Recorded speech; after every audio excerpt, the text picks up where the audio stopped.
श्रीमद् भगवत गीता पढ़ेंगे।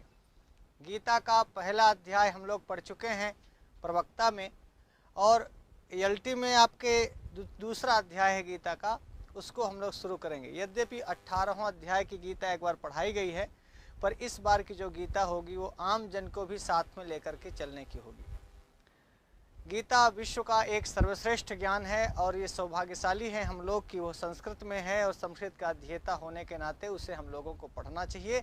पढ़ने से ज़्यादा समझना चाहिए, और समझने से भी ज़्यादा आचरण में लाना चाहिए। यदि केवल पढ़ेंगे उससे कोई लाभ नहीं होगा, और पढ़ करके यदि आप उसको अर्थ करना सीख गए या कि आप अच्छा उच्चारण कर रहे होंगे तो समझिए कि 5% सिर्फ आप पढ़ रहे हैं, 95% गीता का लाभ और भी लेना है। तो गीता में कही हुई इस भगवान श्री कृष्ण की जो बातें हैं वो हमारे जीवन में आए, ये हम लोग ध्यान में रखेंगे। ओम श्री परमात्मने नमः। ओम श्री परमात्मने नमः। अथ द्वितीयोऽध्यायः। अथ द्वितीयो संजय उवाच तं तथा कृपयाविष्टम् तं तथा कृपयाविष्टम् अश्रुपूर्णाकुलेक्षणम् विषीदन्तमिदं वाक्यं विषीदन्तमिदं उवाच मधुसूदनः विषीदन्तमिदं वाक्यं विषीदन्तमिदं उवाच मधुसूदनः। तो देखिए हमें ये देखना है यहाँ पर दूसरा अध्याय इसलिए बहुत इंपॉर्टेंट हो गया श्रीमद् भगवत गीता का, क्योंकि गीता के दूसरे अध्याय की शुरुआत मधुसूदनः उवाच से हो रही है। मैं फिर से आपको बता दूं, इस श्लोक के वक्ता तो संजय, चूंकि ऊपर लिखा है संजय उवाच, ये संजय मंत्री हैं किसके? धृतराष्ट्र के। तो पहला पाठ पढ़ लीजिए श्रीमद् भगवत गीता का कि यदि आप धृतराष्ट्र की तरह अंधे हैं तो संजय जैसा मंत्री अपने साथ रखिए, जो संजय धृतराष्ट्र के बगल में बैठा हुआ कुरुक्षेत्र तक की बातें आंखों देखा लाइव प्रसारण कर रहा है। तो पहला, इससे पहले कि मैं श्लोक का अर्थ बताऊं तो आप ये देख लें कि जो लोग आंखें होने के बाद भी कुछ लोग अंधे होते हैं, पुत्र मोह में अंधे होते हैं, नहीं, पार्टी मोह में अंधे होते हैं, जाति मोह में अंधे होते हैं, तो ऐसे सभी अंधे धृतराष्ट्रों को ये गीता कहती है कि भैया अंधे हैं तो एक ऐसा दृष्टिमान, बुद्धिमान, विवेकवान, शीलवान, चरित्रवान संजय जैसा साथी रखिए, जो बैठा तो कहाँ है? बैठा धृतराष्ट्र के बगल में है, हस्तिनापुर में, और युद्ध क्षेत्र की सारी बातें देख रहा है। इतनी दिव्य दृष्टि संजय को प्राप्त है। मतलब गीता पहला पाठ ये पढ़ा रही है कि यदि हम मान लो अंधे हों, यानी मालिक अंधा हो, स्वामी अंधा हो, जब कोई पुत्र मोह में अंधा हो जाए, आंखों से सामान्य जगत न दिखता हो, तो विवेक भी जब मर जाए, तो एक भी यदि ऐसा साथी होगा ना संजय जैसा आपका, तो वो संजय बीच बीच में आपको समझाता रहेगा। सम्यक हो गया। वैसे भी देख लीजिए, जय का मतलब होता है जीत, और सम्यक जयः इति संजयः, अर्थात वो ठीक से जीतने की बात जो करे। भले ही धृतराष्ट्र का पूरा कुल खानदान हार गया वो अपनी जिद के आगे, लेकिन संजय शब्द यही होता है, अर्थात सम्यक रूपेण जो जय दिलाए, विजय दिलाए, वो संजय। और संजय बोलते भी हैं। शुरुआत दूसरे अध्याय की संजय उवाच से हो रही है, और संजय उवाच में लास्ट में ये है उवाच मधुसूदन। इस श्लोक में बोलेंगे कौन? मधुसूदन। मधुसूदन कौन है? भगवान श्री कृष्ण। अच्छा, भगवान श्री कृष्ण का मधुसूदन नाम क्यों पड़ा? वो मधु नामक एक राक्षस था जिसको उन्होंने मारा था, तब से उनका नाम मधुसूदन हो गया। अर्थात जब कभी आप ऐसा कोई बड़ा काम समाज में, राष्ट्र में कर देते हैं, उससे भी आपका नामकरण हो जाता है। तो ये नहीं कहा कि श्री कृष्ण उवाच, मधुसूदन उवाच। संजय मानो ये बता रहे हैं कि जिन्होंने मधु नामक राक्षस को मारा था, मधु नामक राक्षस भी समाज में उत्पात मचा रहा था, तो भगवान कृष्ण को मधु को मारना पड़ा, सूदन करना पड़ा, समाप्त करना पड़ा। तब से भगवान श्री कृष्ण का एक नाम मधुसूदन भी हुआ। अब संजय मानो अप्रत्यक्ष रूप से धृतराष्ट्र को बता रहे हैं कि जिसने मधु नामक राक्षस को मारा, ऐसा मधुसूदन श्री कृष्ण भगवान बोल रहे हैं, और वो श्री कृष्ण भगवान रथ हाँक रहे हैं अर्जुन का। इसलिए हे धृतराष्ट्र, जो मधु को सूद कर सकता है, मधु को मार सकता है, वो दुर्योधनों को मार सकता है, दुःशासनों को मरवा सकता है। इसलिए मधुसूदनः उवाच कहने के पीछे की व्यंजना ये भी है। समझ में आ गया? संजय उवाच, संजय बोल रहे हैं। अच्छा, संजय बोल किससे रहे? संजय किससे बोल रहे हैं? धृतराष्ट्र से। तो संजय सुना रहे हैं धृतराष्ट्र को, और यहाँ गीता कृष्ण सुना रहे हैं अर्जुन को। बड़ी मजेदार बात है। दो चीज देखे, वक्ता दो हैं। गीता एक जगह चल रही है हस्तिनापुर में, और एक जगह चल रही है कुरुक्षेत्र में। कुरुक्षेत्र की गीता के सीधे वक्ता श्री कृष्ण भगवान हैं, जो अर्जुन को सुना रहे हैं, और अर्जुन और श्री कृष्ण दोनों की बातें संजय धृतराष्ट्र को सुना रहे हैं। अर्थात जो निपट अंधे हों उनको भी सुनाने वाला कोई दिव्य दृष्टि वाला संजय, अर्थात गीता धृतराष्ट्र जैसे अंधों के लिए ही है। और ये बड़ी मजेदार बात मुझे लगती है। ये यहाँ लिखा है। जब मैं अपने बाबा से, अपने गुरुजनों से पढ़ता था, तो वो गुरुजन यही बताते थे कि देखिए मधुसूदन उवाच कहा, इसका ये कॉन्सेप्ट हो सकता है। अच्छा, मधुसूदन उवाच कह करके संजय ने सबको समझा दिया कि मधुसूदन बोल रहे हैं भैया।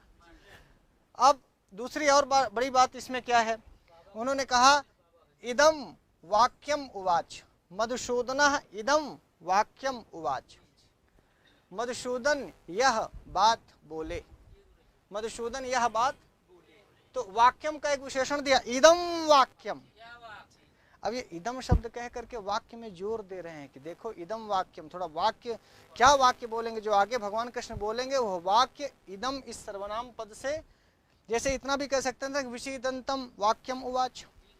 इदम कहने के पीछे मतलब वाक्य में जोर देना है, वाक्य में गंभीरता है। भगवान कृष्ण जो आगे बोलने वाले हैं बड़ा गंभीर वचन बोलने वाले हैं, इसलिए उन्होंने कहा इदम वाक्यम मधुसूदनः उवाच, इदम वाक्यम मधुसूदनः, यह वाक्य मधुसूदन बोले।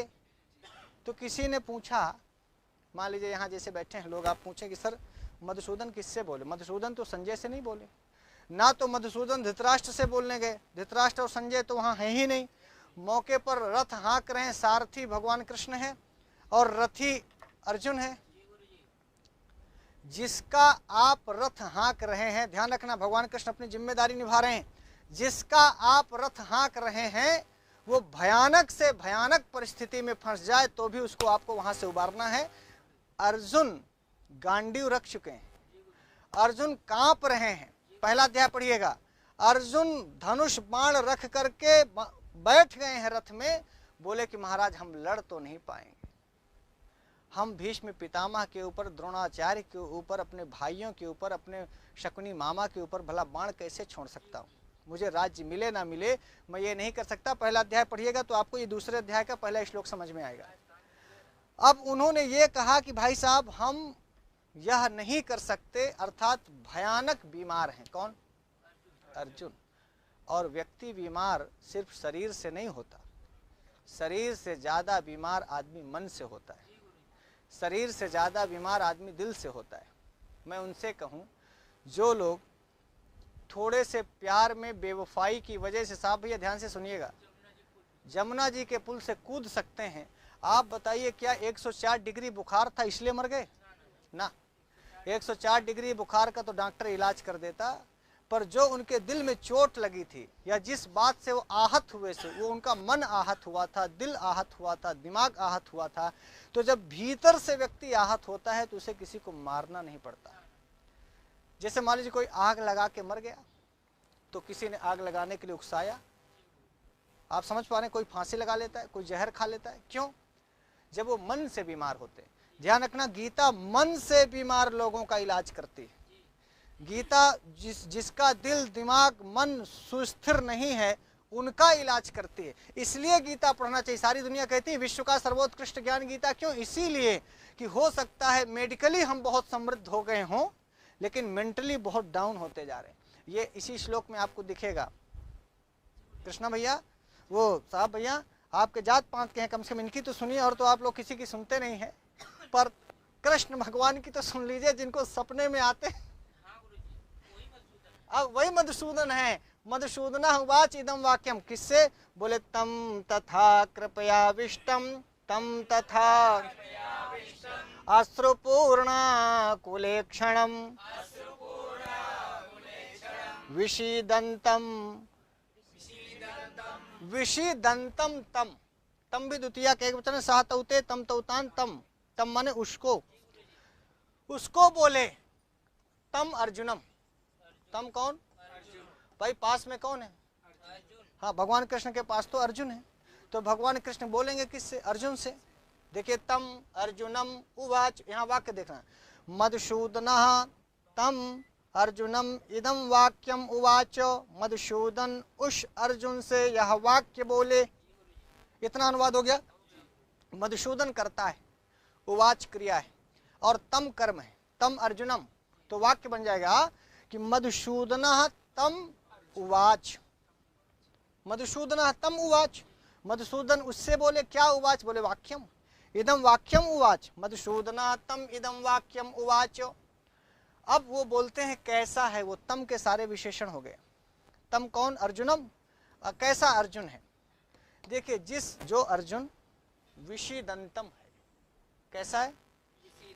विषीदंतम माने विषादग्रस्त है, विषादग्रस्त है, कष्टग्रस्त है।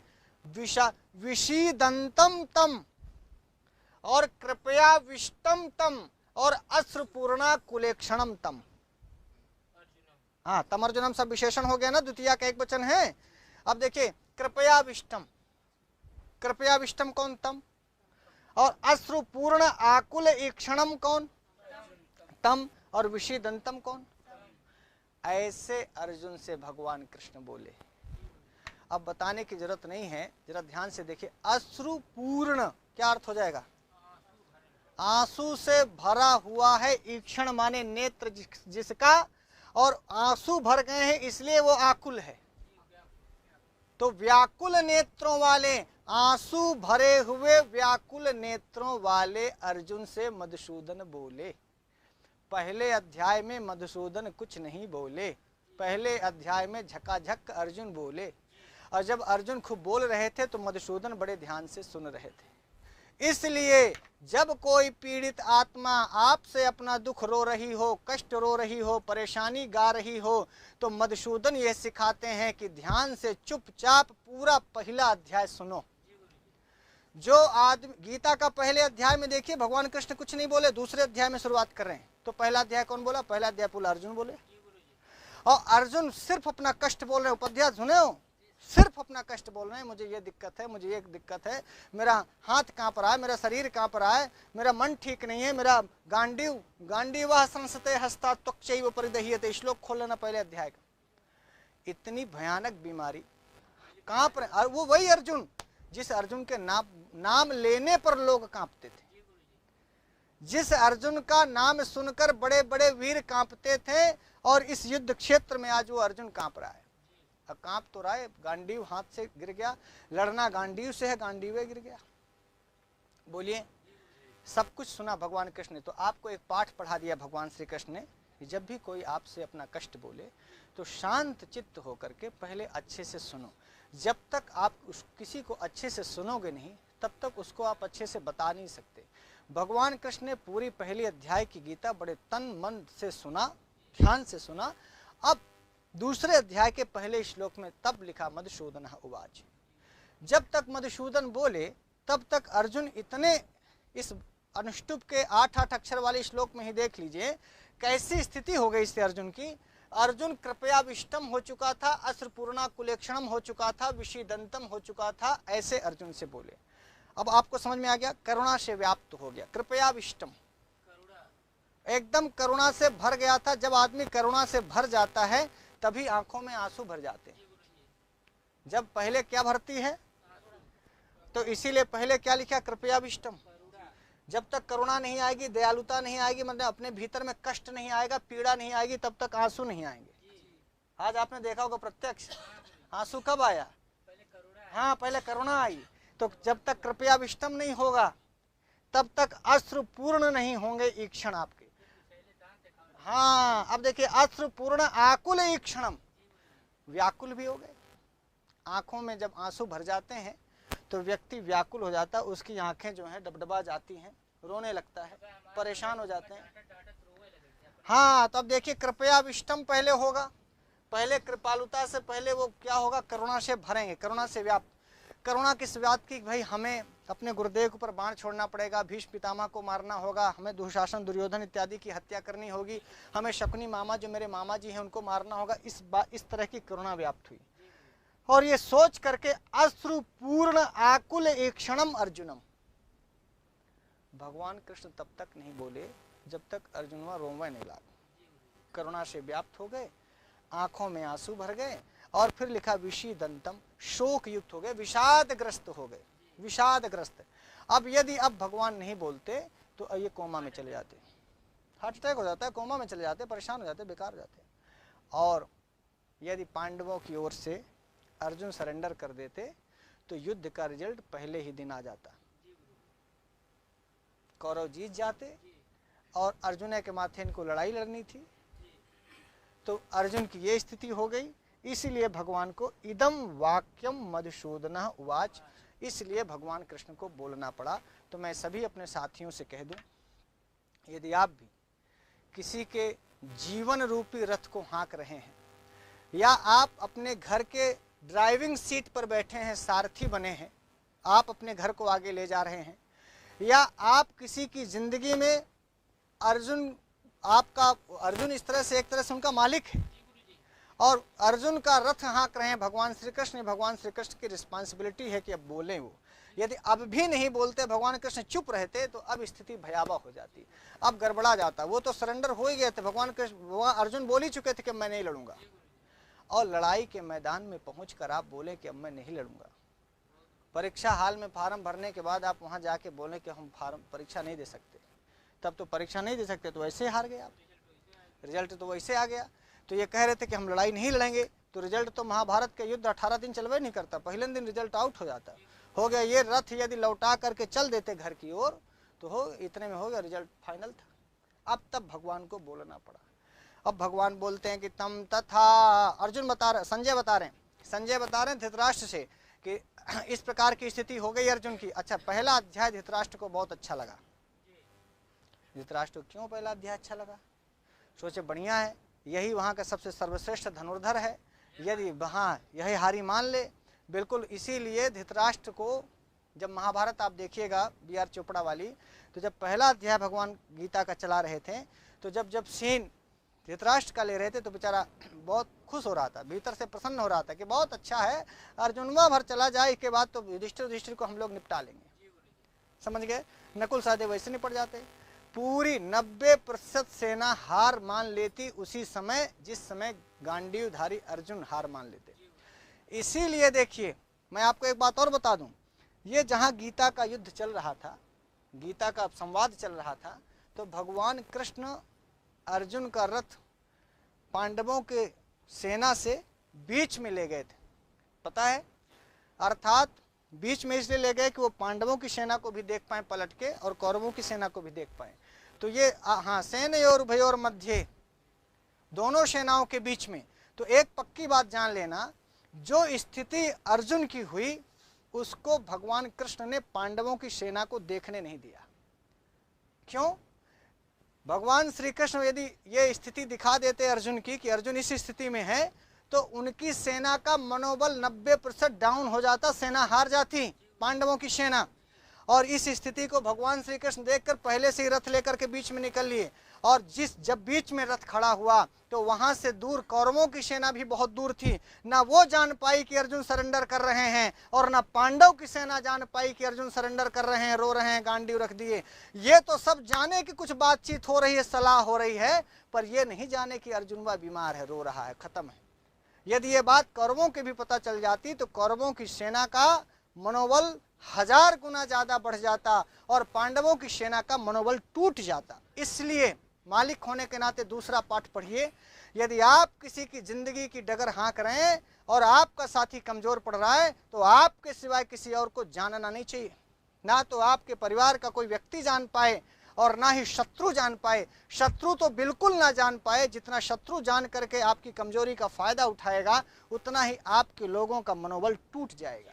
इसलिए भगवान श्री कृष्ण देखिए यह गीता का उपदेश दोनों सेनाओं के मध्य में दे रहे हैं। तो लोग दूर दूर से ये तो अनुमान लगा रहे हैं कि कुछ बता रहे हैं, तो ये लोग शत्रु सेना सोचे कि यार सिखा रहे हैं, ऐसे लड़ना है, वैसे लड़ना है, ये करना है, वो करना है। शत्रु सेना सोचे कि वो सिखा रहे हैं और पांडवों की सेना ने सोचा कि हमारा जो मुख्य धनुर्धर है, मुख्य वीर है, उसको सलाह दी जा रही है। तो इसलिए दोनों का, उनका शत्रुओं का मनोबल टूट रहा था और पांडवों की सेना का मनोबल बढ़ रहा था। स्थिति एकदम अलग थी। और जो दिव्य दृष्टि से संजय देख रहे थे और जिस पिता को बता रहे थे, वहां वो पिता अकेला था, सारे लोग लड़ने के लिए युद्ध क्षेत्र में खड़े थे। तो धृतराष्ट्र तक से बात यहाँ तक आ नहीं सकती थी। तब 2G 4G 5G मोबाइल भी नहीं था कि फटाफट ये फोटो खींच के भेज देते कि देखो अर्जुन वह सरेंडर कर रहा है, एकदम चढ़ बैठो, एकदम सेना हार जाएगी पांडवों की। अब यहाँ तक बात समझ में आ गई। इसीलिए संजय ने कहा कि तम तथा कृपया, तथा क्यों कहा, तथा कृपया विष्टम, ये तथा शब्द भी जोर दे रहा है कृपया विष्टम में। इतना करुणा से व्याप्त हैं, इतनी ज्यादा करुणा से व्याप्त हैं कि अश्रुपूर्णा कुलेक्षणम हो गया, आंखों में आंसू भर गए और अब आंसुओं में आंसू भर करके देखना उनका दूभर हो गया है, विषेदंतम विषादग्रस्त हो गए हैं। इसके बाद इदम वाक्यम मधुसूदन उवाच, भगवान कृष्ण इस प्रकार का वचन बोलते हैं। तो अब भगवान कृष्ण आगे का वचन बोलेंगे। आज के लिए इतना ही। भगवान श्री कृष्ण कल बोले तो ज़्यादा अच्छा रहेगा। आज का एक श्लोक हम लोगों ने पढ़ा, फिर हम आपको श्री भगवान क्या उवाच, भगवान क्या बोलना शुरू करते हैं दूसरे अध्याय के दूसरे श्लोक में। ध्यान रखिएगा, 2:2 में भगवान कृष्ण बोलेंगे दूसरे अध्याय के दूसरे श्लोक में। पहले श्लोक में सिर्फ मधुसूदन उवाच इतना ही। तो 2/2/2022 में हम लोग देखेंगे दूसरे अध्याय के दूसरे श्लोक के। सन 2022 में हम लोग इस श्लोक को पढ़ें कि भगवान ने कहा क्या। आज के लिए इतना ही। नमस्ते संस्कृत।